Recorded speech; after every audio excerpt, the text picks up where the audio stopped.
Permettez-moi d'abord, monsieur le modérateur, d'introduire brièvement l'organisation que je représente.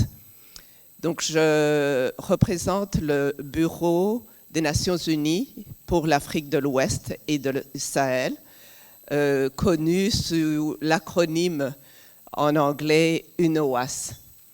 Donc, c'est une organisation qui vient de fêter ses 20 ans, qui est basée ici à Dakar, qui a un mandat du Conseil de sécurité des Nations Unies.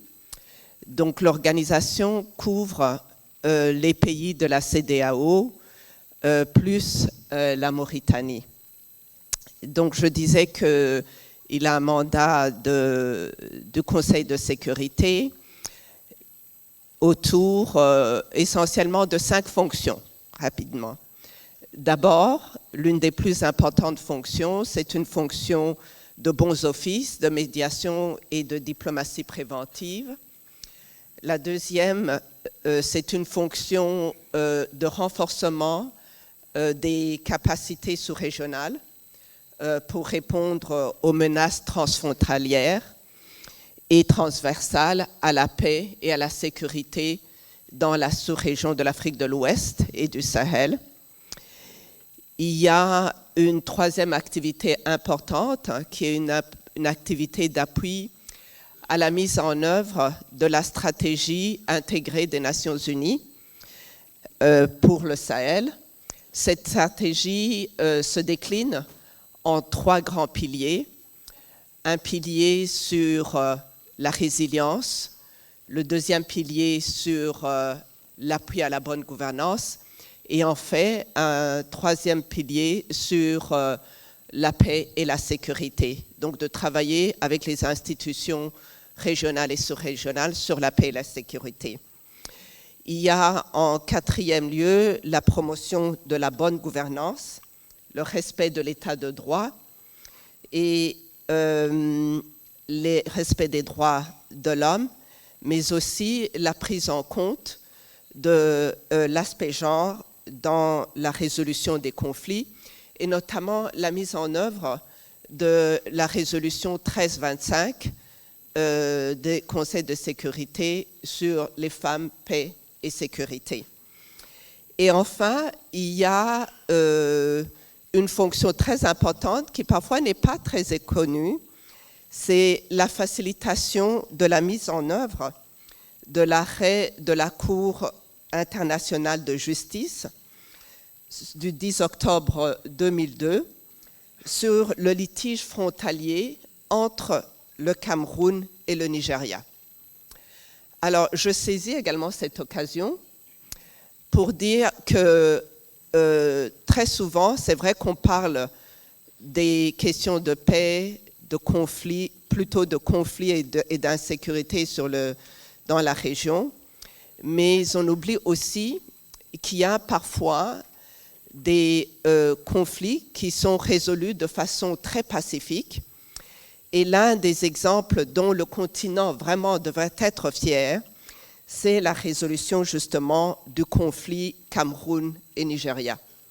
Je crois que beaucoup d'entre nous ont le souvenir, il y a une vingtaine d'années, il y a eu un début de conflit entre le Nigeria et le Cameroun autour justement des îles de Bakassi. Et heureusement, en fait, que ce conflit n'a pas dégénéré, parce que nous avons le Nigeria, le pays le plus peuplé, mais également la plus grande économie de l'Afrique de l'Ouest, en fait du continent, et le Cameroun, qui est la plus grande économie, le plus grand pays de l'Afrique centrale, qui, sous le leadership d'Obasanjo et du président Biya à l'époque, ont décidé vraiment de résoudre ce conflit de façon pacifique. Et nous venons de fêter en fait les 20 ans en fait de la mise en œuvre de cette résolution. Et nous devons vraiment nous féliciter que sur les 2100 kilomètres, je répète bien 2100 kilomètres de conflits qui pouvaient avoir transfrontaliers entre les deux pays, ce problème est presque résolu et de façon pacifique. Oui, c'est à applaudir. C'est à applaudir, on l'oublie très souvent. Donc, nous parlons justement des conflits. Donc, pour ce qui concerne donc, les régions de l'Afrique de l'Ouest et de Sahel, cette année, on a été vraiment confronté à un contexte international particulièrement chargé. Les différents interlocuteurs et les panélistes ont déjà parlé des conséquences de la crise russo-ukrainienne et les conséquences que nous voyons très bien avec les hausses massives de prix de l'énergie, des transports et des denrées alimentaires. Et en fait, une crise aussi qui a compromis énormément la croissance économique de la sous-région. Elle a aussi, comme les autres l'ont déjà indiqué, révélé l'importance de l'autonomie et de la souveraineté sur les secteurs stratégiques de première importance, que ce soit les secteurs de sécurité, les secteurs économiques, les secteurs de la santé et ainsi de suite. On a vu également qu'avec ces crises, l'intégration régionale au sein de la CEDEAO en a durement souffert. Pas seulement au niveau de la CEDEAO, mais on a vu aussi que l'intégration régionale au niveau du continent a également souffert de ces crises. Donc on voit aussi que certains pays, juste par exemple le Niger, le Mali, la Mauritanie, la population a vraiment enduré des pics d'inflation qui dans certains cas sont allés jusqu'à 40% sur des produits de base comme l'huile, le mil et le sucre.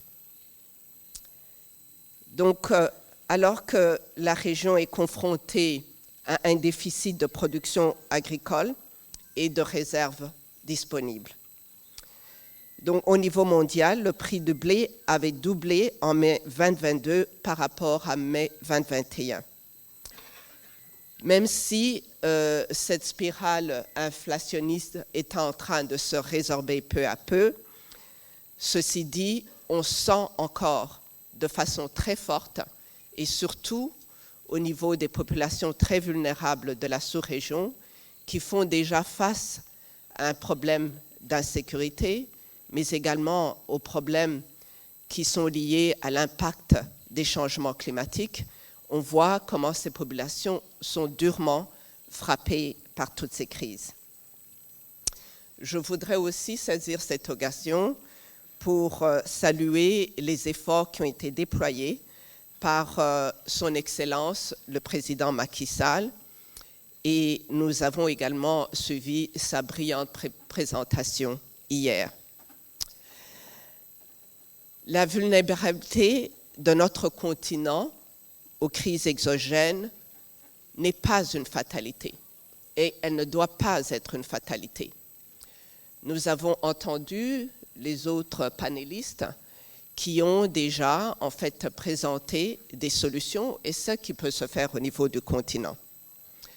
Aujourd'hui, nous allons examiner 3 domaines dans lesquels nos pays peuvent augmenter donc leur résilience et leur autonomie.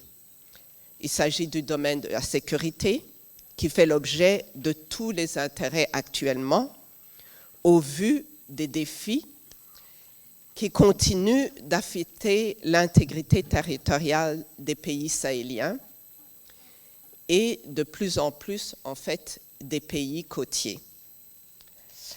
Alors que les pays touchés par le terrorisme font face courageusement à la menace, y compris dans certains pays par une massification des forces, telle que c'est engagé au Niger et au Burkina Faso, la question des partenariats reste brûlante. Les opinions publiques nationales doivent être rassurées qu'un partenariat n'est pas nécessairement l'abdication de la souveraineté. Nous avons entendu les uns et les autres parler de partenariat gagnant-gagnant.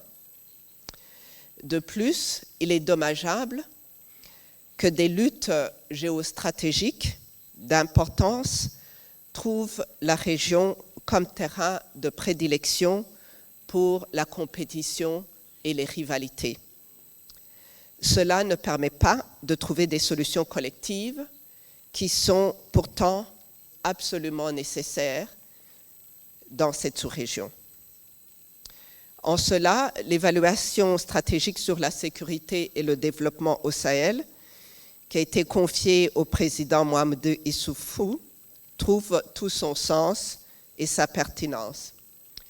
Sans anticiper sur ces conclusions, il est attendu que l'évaluation prenne en compte aussi bien les solutions endogènes que les solutions exogènes qui devront se faire avec le partenariat et le consentement des pays de la sous-région.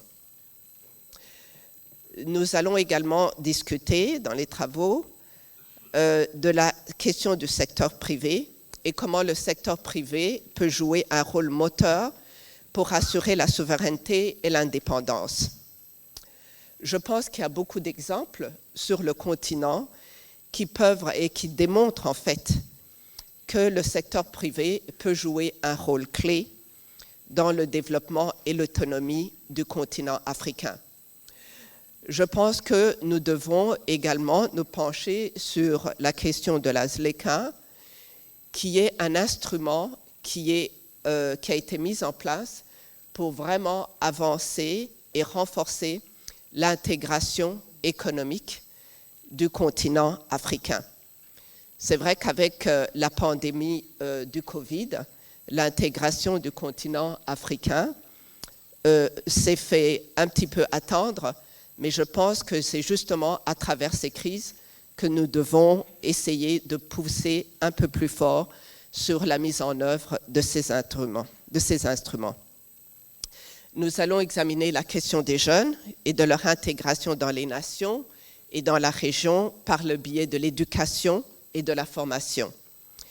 Il ne fait nul doute qu'offrir des perspectives d'avenir à la jeunesse doit demeurer un axe majeur des politiques de croissance et du développement dans la région. Les Nations Unies, nous sommes engagés au niveau national et régional pour soutenir l'emploi des jeunes et leur intégration dans leur vie civique, pour ressouder la confiance intergénérationnelle et le contrat social. Je pense que nous ne devrons pas nous faire des illusions justement sur l'emploi des jeunes et surtout dans le contexte économique et politique et sécuritaire actuel du continent. Il faudra justement que dans nos politiques ambitieuses, nous prenions compte de la nécessité des transformations structurelles des économies africaines qui pourront être en mesure, en fait, d'absorber les jeunes qui sortent, que ce soit des jeunes qui sortent de nos universités ou des jeunes qui souhaitent entrer dans le monde du travail. Sans une transformation économique au niveau continental, il sera très difficile d'absorber les jeunes en recherche d'emploi. Nous avons vu également les différents coups d'État dans la région et combien les jeunes étaient impliqués dans les mouvements populaires. Leur voix en faveur de plus de justice, de bonne gouvernance et d'égalité des chances doit être entendue. La tenue donc de cette rencontre, dans les présentes circonstances, reflète notre préoccupation commune face aux nombreux défis qui se sont accumulés sur notre région cette année. Elle témoigne aussi de notre engagement à identifier les solutions adéquates à ces deux situations. Les Nations Unies ne ménageront aucun effort pour accompagner l'Afrique de l'Ouest et le Sahel dans les transformations qu'elle veut mettre en place. Je vous remercie beaucoup de votre attention.